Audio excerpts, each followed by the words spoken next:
Deep Dive Spirituality Conversations podcast. I'm your host, Brian Russell, and today I'm going to offer a solo cast on the Apostle Paul, Missional Holiness, and proclaiming, sharing the gospel today. And this is going to be a deep dive into Paul's missional practices, and by missional practices, I mean the way that Paul embodied the gospel of Jesus in both his words and his deeds. And we're going to be looking specifically at, I think, the clearest statement that Paul makes regarding his practices and the ideas behind his practices. That's in the first letter to the Corinthians, so 1 Corinthians chapter 9, and we're going to be looking specifically at verses 19 through 27 with a specific emphasis on verses 19 to 23. Now, if you listen all the way to the end, what you're going to gain are some new ways to think about engaging the world that we live in 2024 with the gospel. You're going to feel more confident.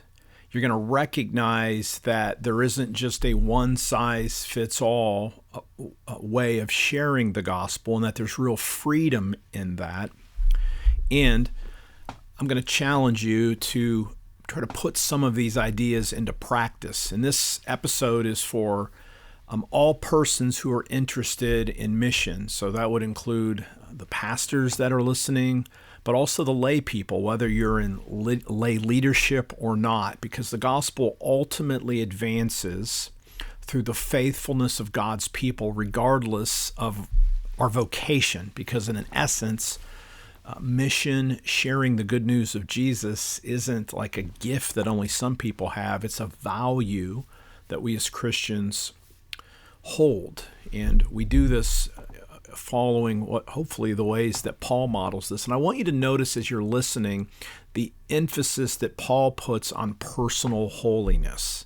Again, if you haven't read 1 Corinthians for a while, you can look over the whole book, and it's pretty clear that there were significant problems in the Corinthian church, whether it was jealousy among who received the gospel from whom, immorality of varying types. But in the Corinthian letters, and I got this insight from one of my former colleagues, George Hunter, inside of 1st and 2nd Corinthians, there were some of the most profound missiological thinking in the entire New Testament. So let's zero in on this passage from 1 Corinthians chapter 9. Let's hear this. I'm going to read this in the NIV, and then I'm going to come back and read it in the New Living Translation as well, so you can hear some of the nuances.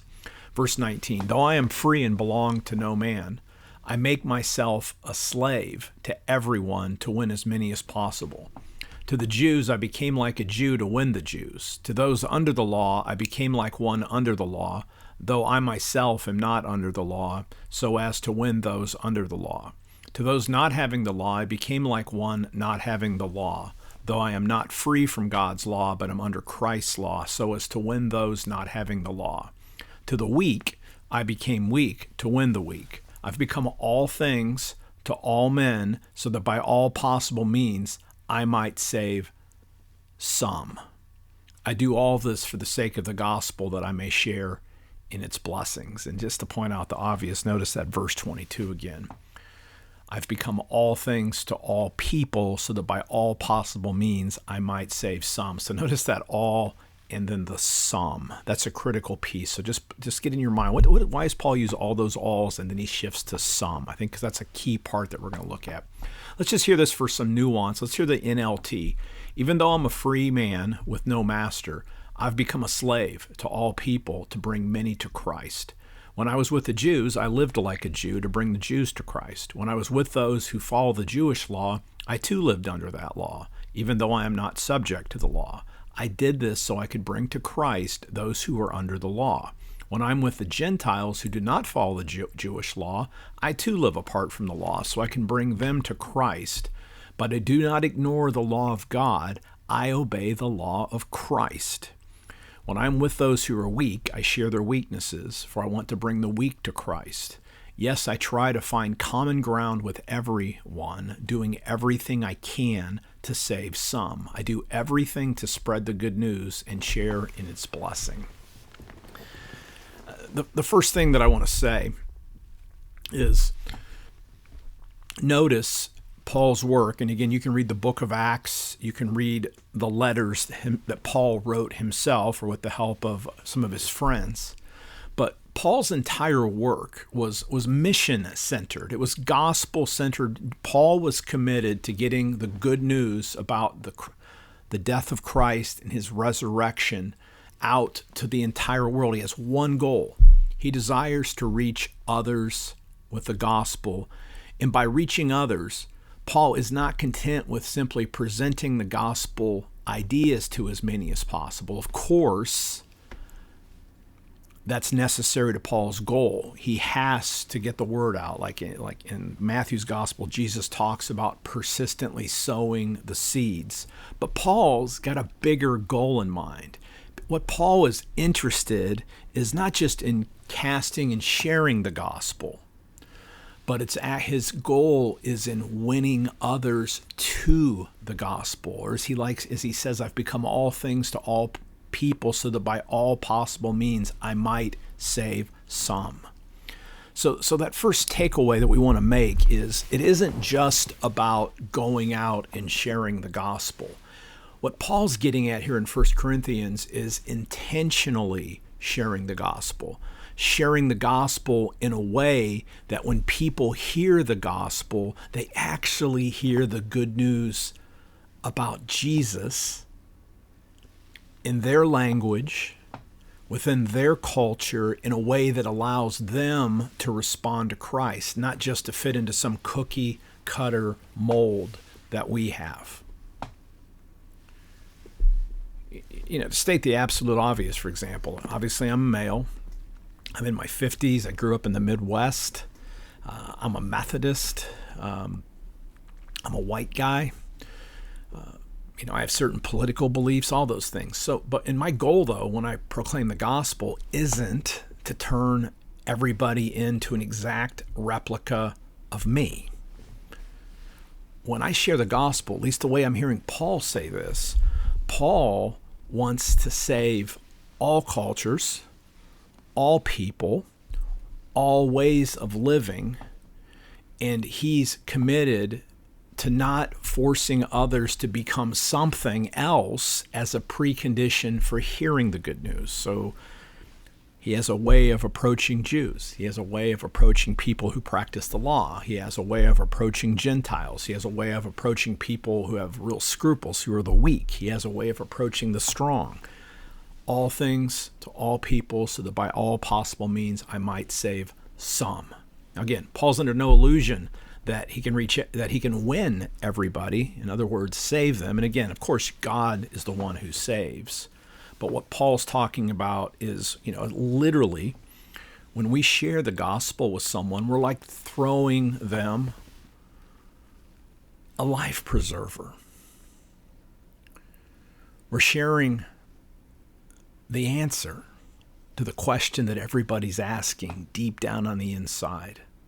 We're showing the way to grow in love for God and love for neighbor and even love for ourselves. The gospel, the good news, forgiveness, reconciliation, rescue from fear, guilt, shame, salvation for a purpose so that we can live as the people that God created us to be.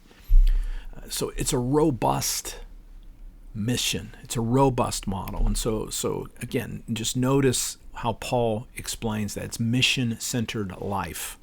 And Paul assumes that the gospel requires cross-cultural sensitivity.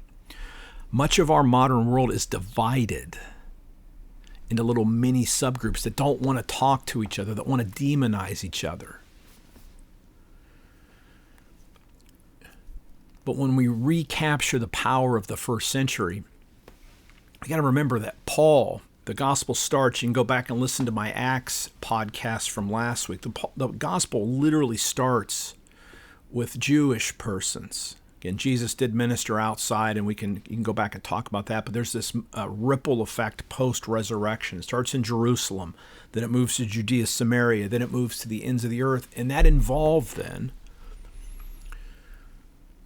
learning to proclaim the gospel in a way that wasn't just monocultural. So there wasn't just a gospel for everyone. There's core elements for everyone, but the way that the gospel sounded a little bit different. In the way that it was shared, it sounded a little bit different depending on who a person was in that ancient world. And so as Paul moves into the Gentile world, and Paul was the missionary to the Roman Empire. Of course, Paul started by trying to convince Jews and God-fearing Gentiles who were around the synagogue that Jesus was the Messiah via Scripture. But Paul used other methods as well. And so Paul had to learn how to contextualize, in other words, put the gospel language into cultural expressions and language that Gentiles could understand. People who had no background in the Old Testament. They didn't have to suddenly become Old Testament experts as a precondition for hearing the gospel. Paul found ways to teach them about Jesus without having to first teach them the entire Jewish faith. That's what we mean by cross-cultural sensitivity.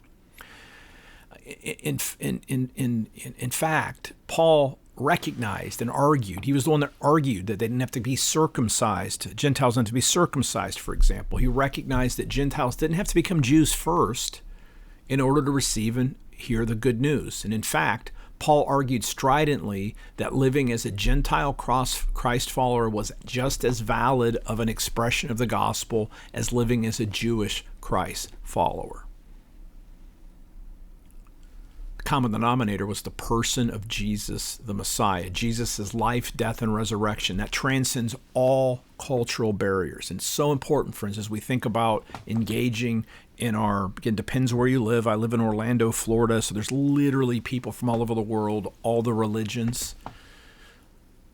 The gospel transcends all of those barriers. But again, the critical thing that we first want to do as a takeaway here is Paul was willing to engage others with the gospel on their turf. He didn't wait for people to come to his turf. Again, as we think about wanting to become more mission-minded in our churches, are we literally just waiting for people to show up that are already like us so that we can just simply have them join the family? Or are we learning ways to actually live out the gospel before a world that really doesn't know Jesus anymore? And I'm speaking of the Western world. Again, there's pockets, but we need to reintroduce the story in an age of skepticism, especially towards religion, right? So let's continue, go a little bit further. I want to talk a little bit more about verse 23. I become all things to all people so that by all possible means I might save some. It has a corollary. Paul was committed, and he picks this up really in verses 9, 1 to 18. Because what Paul did, he himself embodied, and this is where it's going to be a little challenging what I'm going to say, and at some level this is going to sound more relevant for my lay friends who are listening than for pastors, because this is a challenging word for pastors, but hang with me. When you read verses 9, 1 to 18, Paul defends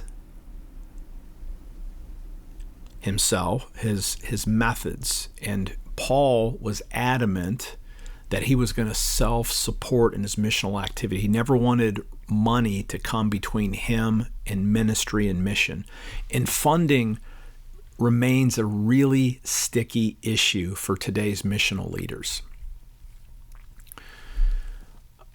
Once upon a time, and I remember these days, you could plan a church, and if you were going to be a church planner, you could find a church planting organization that would sometimes literally invest $1 million or $2 million to support you.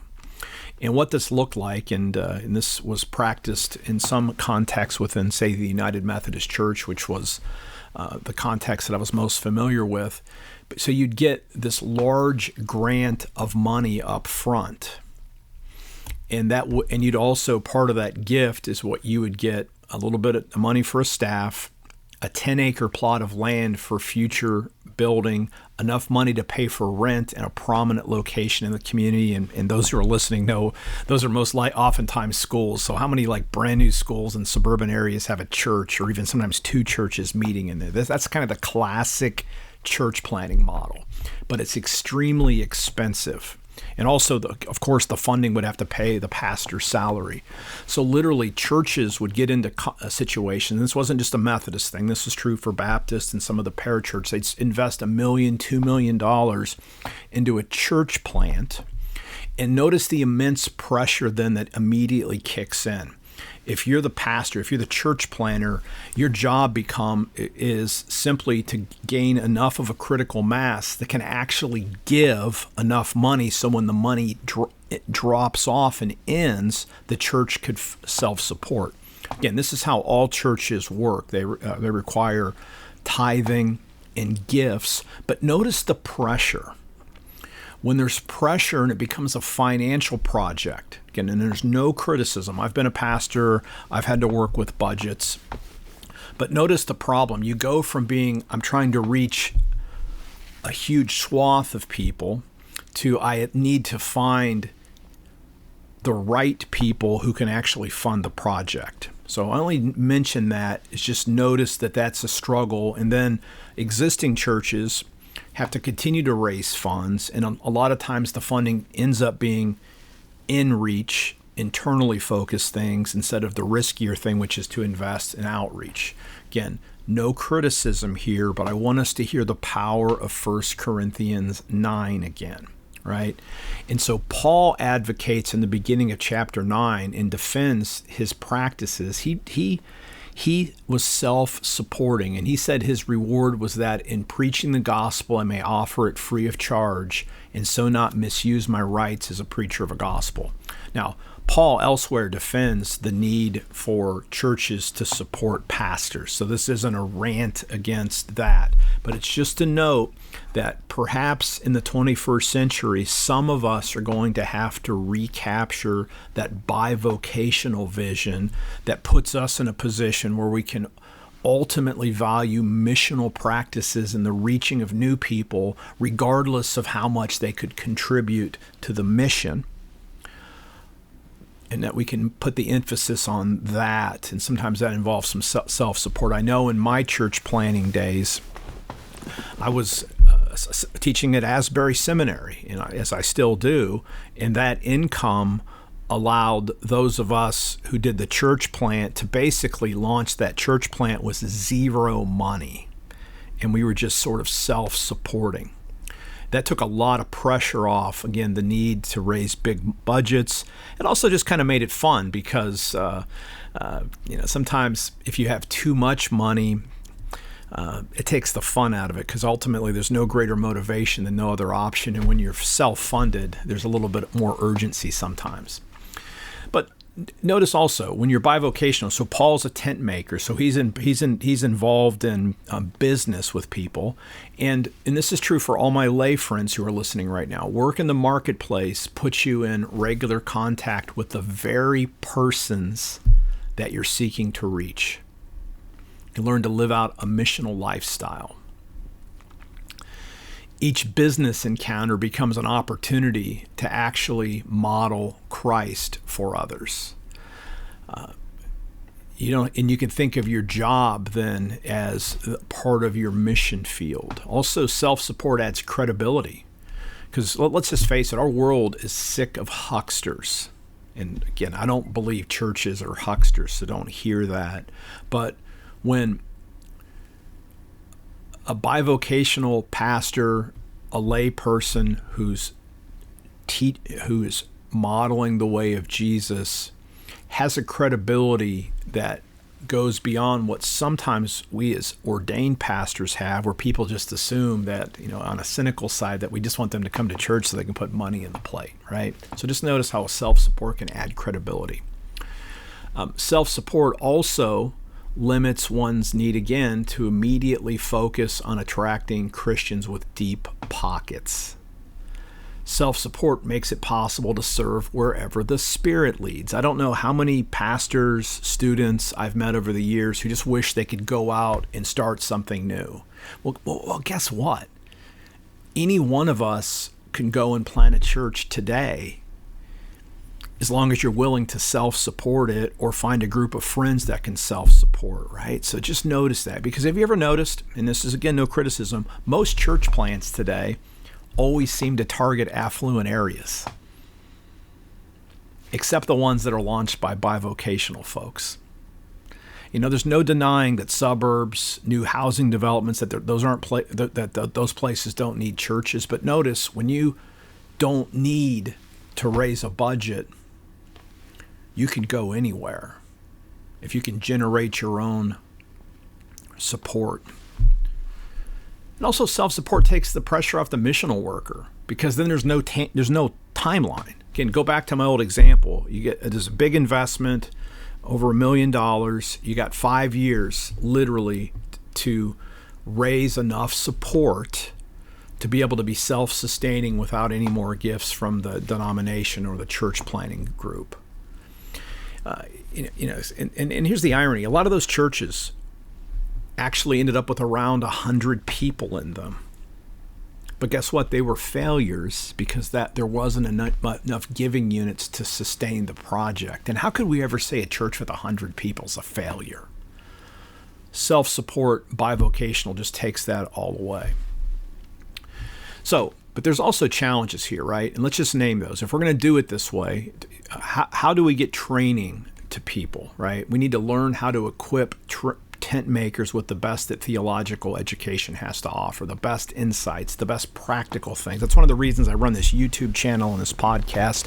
I want to get tools and resources into the hands of people that literally want to change the world, who may not have time or even the finances to go to seminary, for example. Again, seminary is great. I mean, I spent most of my life in one. But there are other ways to get the training. But we need to make sure we have ways of equipping the very people that want to go onto the front lines. Now, the second thing is there's a real danger for burnout, what I'm saying, right? If you have to support yourself and your family and run a church, that can be a very daunting task. And so we have to, if we're going to do that, we need to recognize limits and recognize that we're playing a long game, so that we survive burnout, and also make sure that we stay fully formed and committed to our spiritual practices. The other challenge needs to be is we need to sometimes rethink what a missional leader, what a church planner is going to look like. Like Paul, he knew how to make tents, right? So we need to make sure that beyond just loving Scripture, knowing theology, knowing methods of evangelism, that each one of us, if we want to be relevant and be able to be self-supporting, at least in some way, we need to learn skills that are marketable. And now I want to talk to my pastor friends. I mean, every lay person knows that, hey, I need to learn skills to get a job. But I want to talk to all my clergy friends who are listening. I know many of you have thought about actually leaving the ministry. Again, you've loved to do exactly what I'm talking about, but I've just noticed so many pastors who underestimate the skills that they actually have and how those would be completely marketable in the marketplace. Again, that's a whole kind of can of worms here, but just recognize that you don't only have to be a pastor. That's not the only skill that you have, that you're completely hireable in many fields, and oftentimes those fields would pay more than being a pastor. Again, not suggesting you leave ministry, but don't ever think that if you wanted to actually be a church planner, that you wanted to create a new expression, get involved in some of the fresh expressions, if you had to step out of your paid ministry job, you could find a really good job and be highly effective and free yourself up to actually do the work that perhaps God is calling you to do. Okay, Paul's missionary method is bold and daring. Again, I want to go to verse 22 again. "I become all things to all people, so that by all possible means I might save some." Paul isn't delusional. Again, if we only focus on the first part, we're going to miss something key. Paul recognizes that there's limits to the level of success of any missional endeavor. And the key limiting factor is the target audience. It's the people that we're trying to reach. Because Paul well knows, you can read many of his failures. Paul was actually stoned in some places. He was run out of town. He was arrested. Paul can engage the culture with incarnational practices, clear language, generous acts of love, even acts of power under the Holy Spirit, compelling arguments. He can do everything right. But none of that will result in 100% success. Read that verse again, and I had you think about this at the beginning. All things, all people, all means, save some. Unrealistic expectations are an albatross around the neck of too many pastors and church planners and spiritual leaders. It depends on the season. There's seasons where the harvest can be vast, and there's seasons where the harvest might only be somebody giving you a hearing. And we have to remember that our job is to live with integrity. I'm going to get to the missional holiness piece in a way. Learn to use clear language and be persistent. Back in 1 Corinthians 3, Paul offers an insight into the contribution that an individual can make to God's mission. And he writes in a context of those divisions within the Corinthian church. But they highlight some key principles. Paul writes in verses 5 to 8, "What after all is Apollos, and what is Paul? Only servants through whom you came to believe. As the Lord has assigned each to his task. I planted the seed, Apollo watered, but God made it grow. So neither he who plants nor he who waters is anything, but only God who makes things grow. The man who plants and the man who waters have one purpose, and each will be rewarded according to his own labor. For we are God's fellow workers. You are God's field, God's building." And this, again, similar to Jesus' parable of the sowers in Matthew 13. Number one, we don't work alone. Paul didn't work alone. He had co-workers. He mentions them frequently. There was Barnabas. There was Silas. There was Timothy. There was Titus. There was Epaphras. There's all kinds of people that Paul worked with. And it's important that we don't work alone and that we're part of a network and a movement of Christ followers. And that, by the way, that keeps us from burning out also. Our job is to add value at all times. You know, some people plant, some people water, but the key thing is we do and use the gifts that God has given us for the furtherance of the gospel. And the key is to consistently live out a missional lifestyle in which we live and serve as clues to the mystery of God. But God makes it grow. This isn't about predestination, but we don't save anybody. God's grace does. When a person surrenders and opens themselves up to the good news of Jesus' life, death, and resurrection, something changes. God's love is shed into our hearts, and we can be agents of God's grace, but we're not its source. God is. And that means that there's no pressure, nor are we responsible for the salvation of anybody else because it's in God's hands. But we are called to live faithfully and to act obediently, right? And we must commit to missional practices. But just always remember, we can do everything right or even everything wrong. God's going to control the outcome. So what does that word "some" mean for you? Paul's method boils down to a commitment to people for the sake of the gospel. Paul works to incarnate the gospel within a particular culture in which he works. Most broadly speaking, this involved two macro cultures, Gentile culture and Jewish culture, including those who were living in the diaspora across the Mediterranean, as well as those living in Jerusalem and Palestine. Paul recognized that Jews and Greeks responded differently to the gospel, and he adapted his lifestyle and his method to maximize the impact of the gospel and to minimize the effect of culture in blurring the message. And this is the meaning of "I become all things to all people." Now, Paul's non-negotiable, and we need to get that right for ourselves. What is the non-negotiable? It's his proclamation of the death of Jesus on the cross. can look at 1 Corinthians 1:18, 1 Corinthians 2:2, and the announcement of God's raising Jesus from the dead, 1 Corinthians 15. Without these elements, there is no gospel. There's nothing that saves us. An incarnational approach to evangelism is sometimes accused of sacrificing the truth for the sake of relevancy. That is not true. Paul models a staunch commitment to the core of the gospel, yet he intentionally frames this message within the culture, language, and thought world of the people he's trying to reach. Paul the Pharisee became a boundary breaker and takes the gospel across the former dividing lines to engage the world with the good news. So two things. It places a high premium on people. So in a sense, we don't just love the gospel, we love people, and we want to learn to love people the way that God loves them. As my colleague Bob Tuttle taught me, pray that God will allow you to see others as if they were your own children. And when you get eyes like that, our lives take on a new focus and a new meaning, because we just want to reach out and share good news. We want to add value. We want to be a blessing to every single person we meet each day. We recognize that every encounter with every person, whether it's on the road, when we're buying something, when we're doing our work, when we're with our families, that our actions and our words can make an eternal difference.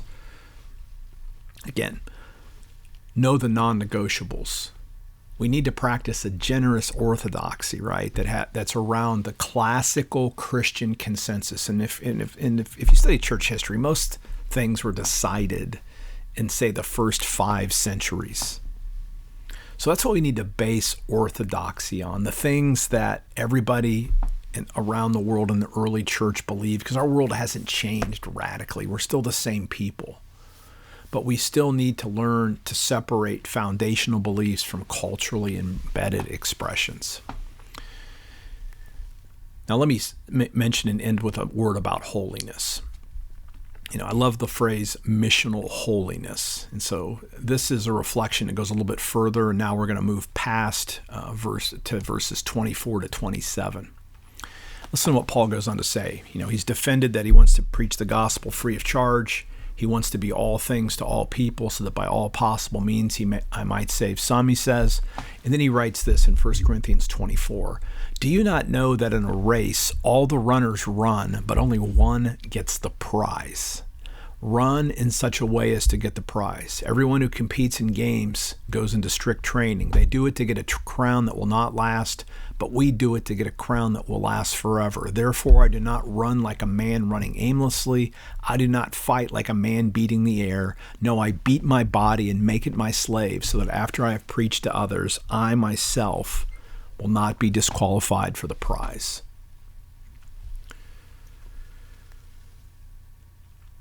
We've been talking about, again, becoming all things to all people. And in that, there's an inherent danger. And that danger is simply this.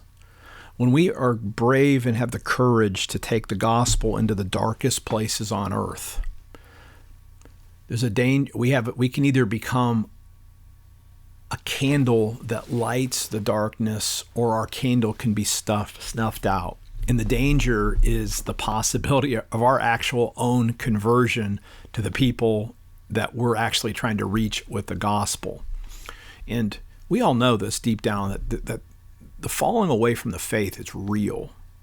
People are deconstructing all around us. I've been pretty open in other podcasts of some of my own struggles and my own dark nights of the soul. But I take these words here from Paul as a real powerful exhortation, because what Paul's talking about is what I would like to call missional holiness. And he's got a robust vision of it. And that's precisely what our world needs today. Paul's calling for a serious and on-purpose approach to life. He deploys an athletic metaphor, which I always love those things, to describe that intentionality, that earnestness, that commitment that's required to live a world-changing, soul-enriching, people-loving, missional lifestyle. How are we supposed to live? And so, I was with 3 thoughts here. Paul basically saying, prepare to win, right? Don't prepare to lose, prepare to win. What's fueling your life? What allows you to expand? Do more of those things and stop doing things that are deforming. The life of God's dreams requires diligence and seriousness on our part. If we want to participate fully in God's mission, if you want to be the person that God created you to be, we got to show up and be ready. That involves crafting a rule of life, a set of spiritual rhythms that fuels our soul. What does your soul need right now so that you can be Christ in the world? Of course, that's going to include things like scripture study, prayer, fasting, celebrating communion, Christian conversation, worship. But it's also going to include contemplative things. And again, if you want to learn about centering prayer, I have plenty of resources on my YouTube page about that. I have other podcast episodes on centering prayer, but contemplative practices, taking Sabbath, and also taking care of our body temple, literally like an athlete would.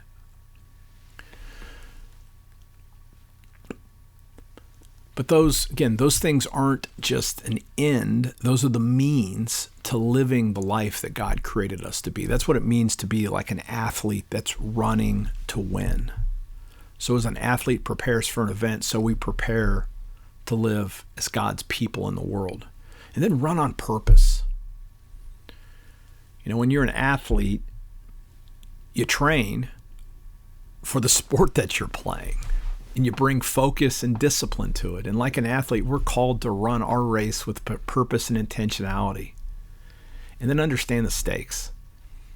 Athletes may fail to win the gold, but the stakes are higher for Christ followers. If our lives don't ultimately match the model that Jesus has, we're not actually on the right mission because we're modeling something else. And we know the dangers, and we see it all the time of Christian leaders that fall both publicly and maybe privately that not as many people know about. But if we end up living lives that reflect the world and not the values of Jesus, we run the risk not only of failing to reach the culture with the gospel, but we actually fail. We actually run the risk of just failing, period. That's why I like to use the phrase missional holiness. God needs us to be holy. God needs us to be full of love for God, love for neighbor, love for self, so that we can take the gospel into the darkest places, the most vile places, the most lost places, and serve as voices of hope rather than being consumed by the very culture in which we're sent. Holiness, which I like to talk a lot about on this podcast, is never biblical holiness unless it's fully engaged in the world as a witness to the living God. Become all things to all people, so that by all possible means I may save some. Love Paul's words. Hope you found this helpful. I'd love to hear feedback if you have questions. Also, resources. You can check the show notes for how to get in touch with me. Also, I have a brand new course on how to practice centering prayer that's absolutely free. There's a link that you can sign it up in the show notes. If you find this episode helpful, would you consider sharing it, liking it, subscribing to wherever you're listening to this? And thank you for your careful attention. And until next time, live by faith, be known by love, and be a voice of hope to others.